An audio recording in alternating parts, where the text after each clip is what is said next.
and welcome to another show. This is another What the Hell Is This? This is when we take a look at a eccentric film, sometimes good, sometimes bad, but eccentric. And of course, eventually I would get around to Hudson Hawk. Everyone knew I'd get around to Hudson Hawk eventually. I mean, it was inevitable. I mean, I seem to be hitting every, failed, mega budget film by a movie star from the 90s, early 2000s. Obviously, I'd get to this one. This is different from Battlefield Earth and Wild West and stuff like that. Because that's something I genuinely like. I saw it in the cinema. I genuinely liked it. And, I have the CD. Yep, I do. I have the novelization. Yep. I'm a fan. So this is not going to be a Let's Trash Hudson Hawk video. It's not going to be that. This is going to be a kind of defense of it. Even though it's a bloody mess. It's a mess in so many ways. It is indefensible for some of its problems. But its charms are so interesting and unique and fascinating to look at that I can't help but defend it. So it's been a long time coming. But I watched it last week again. I've seen this film multiple times. I should point out, I saw it not during the cinema. When it came out and everyone hated it and everyone said, do not go and see this film, it's bloody awful, it's a disaster, do not see the film. But every critic was railing against it. I went to see it because I loved Heathers and I was a big fan of Daniel Waters and Michael Lehman, the director and writer of this film. I was going to go see this film. No matter what, I was going. I didn't care about the reviews. And I saw the trailers, I thought the trailers looked interesting and weird, and I was like, this is going to be a weird cult film on a mega budget. And it was. And it was so much more. But it is a disaster. It is a mess. It is a film we can feel like there was about 5 different films going at the same time. And everybody had a different view of what the film should be. And there's some things that don't work. Now, what I would suggest if you're watching Hudson Hawk is get the Blu-ray. Get a good Blu-ray version so you can actually see the production design, because production design creates a atmosphere for this film that really is unique. It's way over budget. I mean, they spent so much money in little things in this film that were like, why do you need to spend money on that? But they spent it, and it really helps the atmosphere of the film. Also put a sound system on, because Michael Kamen did the score, and I'll go back to this. The soundtrack. It's a very good soundtrack because Michael Kamen's score is very good. It's very different from the normal Hollywood score at the time. And the film's worth existing for the score. Because the score is very good. But the film's really eccentric. But turn your sound system on, get a good quality visuals, because it really needs it for the atmosphere, because the atmosphere, the propulsion of the weird atmosphere is what really brings the film to life. It's not, because it's a film where they improvised a lot and tried different lines and different situations, and some of the jokes aren't that good. Some of the jokes were changed on the set, and I think it got mutated from what it was to something else. But it also had the hallmarks of what it originally was as well. And it all became this mess. I mean, it went way over budget, and there was a whole action sequence which was cut out of it late in the film that you really wish it kept in, because it unbalances the whole film. But I'll get to that. Now, this is Bruce Willis's vanity project. He'd just come off Die Hard and Die Hard 2. He'd had some big hits. He'd filmed Bonfire of Vanity before he filmed this, which was another bigger bomb. So this was his time to get critically smashed for a while before he did his comeback and it was in Pulp Fiction and 12 Monkeys and stuff. But this was the point where people were sick of him. They wanted rid of him for a bit. He needed to go and be quiet for a little bit. And this was the kind of film that was like, where he kind of get brutalised by the critics. They were just ready for him. This film, everyone was ready for him, and everyone was angry with this film because it cost so much, and it was viewed as a film that was self-indulgent and weird and crazy and odd. It was everything the critics hated, and most reviews pointed out how much it costs. So the plot, basically we're trying to give you an idea of the plot, even though the plot's kind of weird. The plot is we have Hudson Hawk, played by Bruce Willis, and his pal Tommy, played by Danny Aiello. They are car burglars. 10 years ago, Hawk was caught and went to jail. Now he's out of prison and people want him to do robberies for them. And these include the CIA, the Mayflowers, who are these rich people I'll get to, and various mob members in New York. And the first third of the film is all these people emerging and manipulating them and telling them, go do this, go do that. And they've got a parole officer on the coin, so basically if Hawk doesn't do it, he's going back to jail. So, let's go do the robbery. Which leads to the first big sequence in the film that either turns people off or makes people think, this is my kind of film. It's the thing swinging the star while doing a robbery. And it's wonderful but weird as hell, and it really is that sequence where people either go, I get this film, this is for me, or they go, what the hell am I watching, I'm leaving. It's that extreme. The funny thing is, now you can do something like Baby Driver, which takes the idea of a musical number that's also a heist sequence. Obviously that came from Hudson Hawk. That's such a Hudson Hawk idea. Or now people can accept it. It's weird, but they can accept it.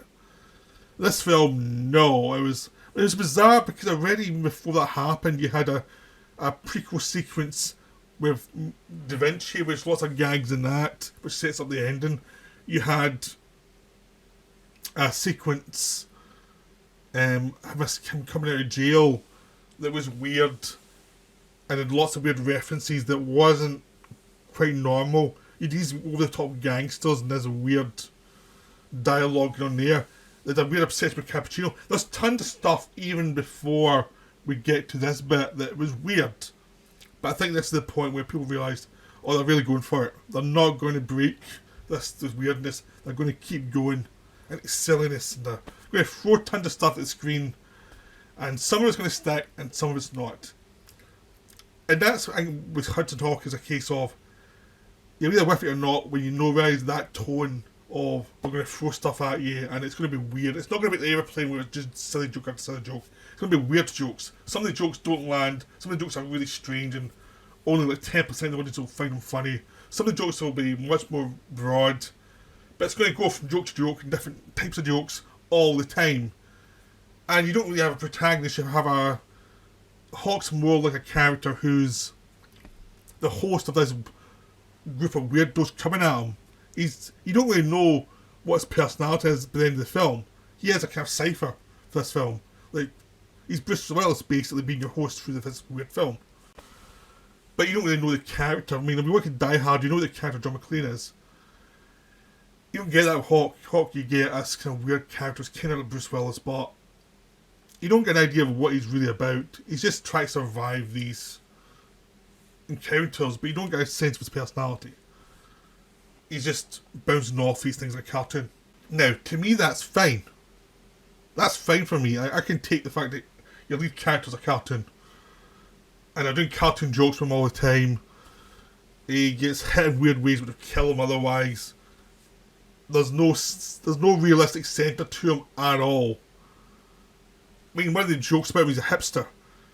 I mean, one of the first jokes of the character is he's a hipster. He likes stuff from his time period, and he hasn't really moved on from that time period. And a lot of stuff that he liked never caught on. And his dress sense is weird. His obsession with cappuccinos is weird. He's a weird cultural references. But yeah, he's generally half the character stuff you won't like because he is a hipster. And the other half is he's this cool car burglar. So there's nothing much there for you to actually attach yourself to as a character you're rooting for. But again, that's either you like it or you don't, because a lot of time he's just slapped around and sometimes he's in charge of a scene, sometimes he's not. Sometimes he's foolish, sometimes he's smart. It's not really a character, it's not really a solid character. And I think people can feel that in the film. It's like, I don't know how, I don't have anyone to root for. I don't have anyone who I can really, who can be the strong focal point of this film. It's just this weird hipster guy who you might like, might not. I thought the character was funny because he was a hipster who wasn't as cool as he thought he was. I thought that was quite funny. And it was a bit interesting for a movie star to do that when they're at the peak of their fame. Which I thought was a nice little touch, but a lot of people didn't get it. They just thought Bruce Willis thought he was cool. And the jokes about him never seemed to land for them. To me, the jokes landed. But it was another reason why the film did not do well. It was like people were sick of Bruce Willis and they thought that he thought he was too cool for school. And this film was mocking that. They never really got through it, and they just couldn't figure out who this character was. But taking this character and then putting him in a musical sequence was kind of the last straw for lots of people. It was like, how dare you do this? This is still weird. Singing on a star, you're doing Singing the Star as you do these heist sequences. How dare you do this to us? How dare you put us through this? I thought it was funny. I enjoyed it a lot. But yeah, it is weird. It's really weird. And it gets weirder after that. I mean, that's when the film goes over the top and just starts introducing these weird characters like non-stop. We have James Coburn and his CIA goons who are all named after Snicker bars and all these candy bars. And you've got one called Butterfingers who's a total moron and who's got some... And you've Dave Caruso as this guy who never speaks, but he dresses up in weird costumes all the time. And it's a total cartoon. And you've got other characters as well, and it's like, it's strange. And then you get to the Mayflowers, who are two of the weirdest characters ever in a mainstream film. I mean, they're odd. I mean, Richard E. Grant and Sandra Bernhard are two really odd, over-the-top actors to start with. And this is a film that gives them the range to go to the moon. Which is weird because I heard Richard E. Grant hates this film. Like, hates it. It's like, it's one of your best performances. Because he can be a bit tedious in most films. Because he's not an actor you go to for subtlety. You can't want him to go over the top. And this is when he was still quite young and he had the bravery to go way over the top. And this performance is just strange and weird and these two egotists who have no shame of saying, we're the villains. That's how he introduced himself to Hawk, as I'm the villain. And he's saying, I'm not going to have any more pretense because all the people between us are now dead. He just doesn't care. He wants to flood the market with gold. He just wants tons of power and money. Just almost like a toy because he just wants it. He's a child. They're both childish and both weird, and they've both got this board members of all these weird characters around about them, and none of which is developed, and they're just over the top and cruel to everybody. They're horrible people who you know are going to have a bad end, and that's what's fun about it. It's like, and they have some really funny lines. I mean, Daniel Waters writes some really funny stuff for them. I mean, you kind of get the feeling that his dialogue for Hawk was kind of rewritten as they went on, with Bruce Willis a little bit. But the Mayflowers, you feel that's Daniel Waters' type of dialogue. It's weird. It's like, one time he said to Hawk, it's not that I'm actually doing something difficult. I'm not actually teaching the children of the world to read. You know, stuff like that. Just tons of weird dialogue. And he keeps on going. He's way over the top. He just has no sense of, you know, like, he enters the room at about 11 and keeps going up. And he's just so crazy, and his wife's just so crazy. And it's just, that's energy boost every time they appear in a film. Just when a film might be losing some, because the plot goes in and out and it's just totally crazy, they appear and just lifts it back up and pushes it to the moon. Because the plot just goes weirdly all over the place. And I feel some of the rewrites they had to do to make sense of certain things added confusion when you didn't need confusion. But it doesn't matter, that's part of the charm of it. It's just like twist after twist, and it's all very cartoonish twists and over the top twists, and don't look at it too closely. It's all the atmosphere of craziness, and it's just this atmosphere. This film is way out of control. Always, it's never not going to be in control. This film is, its whole idea is, I am going to be out of control. I will not be in control at all, whatever, this is what the film is, I am going to just be crazy. That's what Hudson Hawk is. That's what the feeling of the film is. It's just going to be crazy. And either with that or you're not. So there's weird twist where Hawk has to go to Rome, and rob the Vatican. Because he's trying to get these 3 pieces that Da Vinci did, these 3 pieces of this diamond that would create, and he put into this structure he created that would turn lead into gold. That's the idea. And you just have to find these 3 places because it's Da Vinci, and everything he did now is an old artifact. They have to rob all these museums. And it's wonderfully insane. Because that museum would have been insane at the start. The second one is Hawks by himself in Rome. And he has to rob the Vatican and go on a date with Andy McDowell at the same time, one after another. And she's a nun and she's working Vatican security and is onto him. And the Vatican are dealing with Mayflowers and the CIA, and they don't trust them either.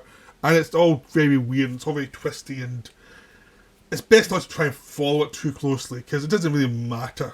It's just another twist. And the idea is, it's a momentum of the atmosphere of the film, it keeps going. It's more and more over the top, every possible moment. That's the film, that's Hudson Hawk. It's really loud, it's really obnoxious in your face, and it is incredibly flawed. There's going to be jokes that do not work, but there's other characters that do work. I mean, David Caruso in this is really hilarious because he plays a guy who doesn't speak, but he's so deadpan as a face. He goes very Buster Keaton-ish in his face, even as everything around him is outlandish.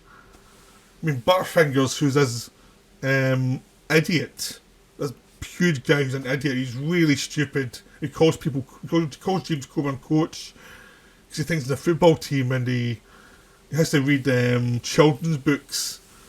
He doesn't even know what city's in half the time, and he offers to go rape them at some point when Hawk and Dow characters are together, which is just so offensive. Even then, that was so offensive, and it was like, can't believe they made that joke.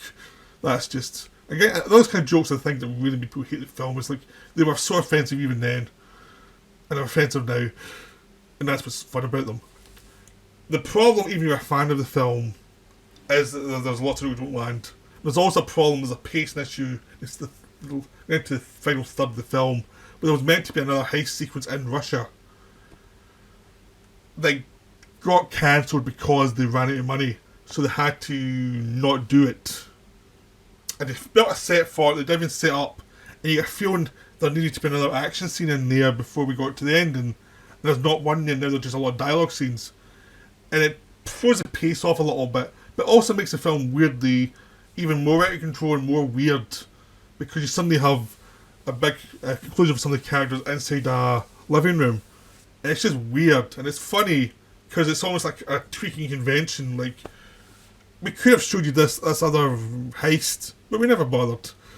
Which is kind of funny as a way to tweak conventions, but it was made out of a problem where they couldn't afford to shoot the thing. But it's really funny, but it's that thing again where we are saying, well, we're not going to show you something you want to see. So there. And it just annoy a lot of people. It's just a very intensely annoying film. And if you're with it, you're really with it. If you're not, you're really not. And take a guess what side I'm on. And you get down to the end where at this point the whole film is falling apart. I mean, I'm pretty sure half this film was rewritten, half the end was rewritten on the fly, because it just feels like there's, because of some plot changes, we've had to move things around, and there's lots of ridiculous over-the-top sequences where Danielle's character is killed and comes back for no apparent reason, and they just laugh it off. It's like, at this point the film knows it's gone so far out of control that there's no point in trying to suggest it hasn't. It's just out of control now. It's just gone out of its mind. So you might as well roll with it. There's some stuff in there, like Anna Vidal act if she's a dolphin, to make everyone think she's going to match. She doesn't have to tell people information. You've got Hawk and Tommy doing another song side by side as they blow up half the castle.